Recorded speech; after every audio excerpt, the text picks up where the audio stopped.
What was the most expensive thing you ever got for free, because someone made a mistake and didn't charge you? An entire brand new in-store $600 queen mattress. To this day I have no idea what happened with this one. I just moved into my first official place, which I split with my brother. Up to that point I'd slept on a twin my entire life, but having reached what felt like a pinnacle of success, I thought I needed a mattress worthy of my newly independent status. I went to a couple stores where the salesman followed me around and generally creeped me right the heck out. The mattresses were all so much more expensive than I'd planned on anyway that I probably would have given up regardless. Well, one day shortly thereafter, I was driving to work when I passed a store that I'd never noticed a closeout sale. I said excitedly to my empty car, "Surely there will be something there that I can afford." I beelined over there on my lunch break, unable to wait till after work. It was a tiny shop. Rolled up mattresses were piled in a disorderly heap against the wall inside the door. Beyond them, facing the door, was an equally untidy desk, with papers strewn haphazardly about.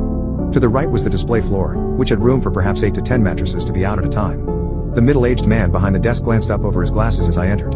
"How can I help you?" he asked. "I'm looking for a memory foam mattress. I'm hoping to find one on the softer side, but I've also heard they can have problems with retaining heat and I want to avoid that." The man nodded and stood, beckoning me over to the first of the 8 mattresses on display. "This is a really quality one made by some well-known brand. It does tend to run a bit firm though." I tried it. Yep, this was a Papa Bear bed. I wanted Mama Bear's. Too soft? No such thing for me. Goldilocks was crazy. The salesman motioned me to the second bed in the line. "This one is softer, and it's a really great off-brand bed. With built-in cooling solutions. It's also cheaper by about $200.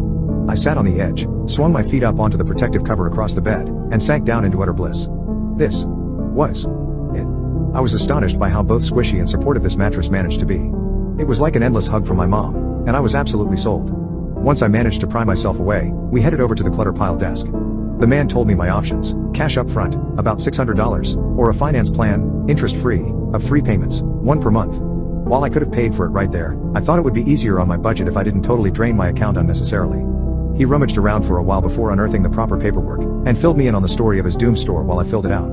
Competition was fierce, he said, and being such a tiny store, he struggled to bring in customers. Add to that he and his teenage son did all the deliveries, made especially difficult by the fact that his back was starting to go, and he was just done. "I'm going back to long-distance trucking," he confided. "I've already got a job lined up, with benefits and better pay, and I can give my back a rest."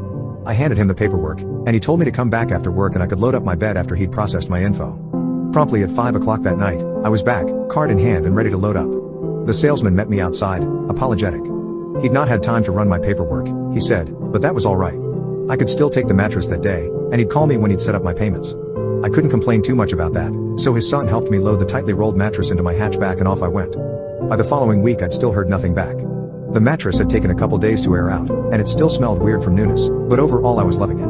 Like the Lannisters, however, my parents taught me to always pay my debts, and I've worked hard to earn this mattress. I had no interest in acquiring it in any dishonest way. I returned to the store by the second week to check on things. The salesman apologized profusely as he searched through even larger piles of paperwork on his desk. Things were crazy what with the closing, he explained, but he'd get my papers done eventually, he promised. 2 weeks after that, as I was once again driving to work, I noticed that the mattress sign was gone. His delivery truck was no longer parked there, either, and the windows were empty and dark. I checked that night to confirm, and sure enough, he was gone. I had no way to contact him, either, since the only number available had been for the business. For years thereafter I waited to hear from him. I halfway thought that collections might show up at my door or in my mailbox or however they shake money out of supposed mattress thieves. I like to think he just scraped all those papers into a box in the end, and took great satisfaction in tossing that box on his celebratory bonfire that evening. I'll likely never know for sure, but 4 years later, I'm curled up on that same mattress, comfortably typing out this story. Somewhere I hope there's a happy long-distance truck driver who found a good job and a good life, so good, in fact, that the $600 he missed out on never even crosses his mind.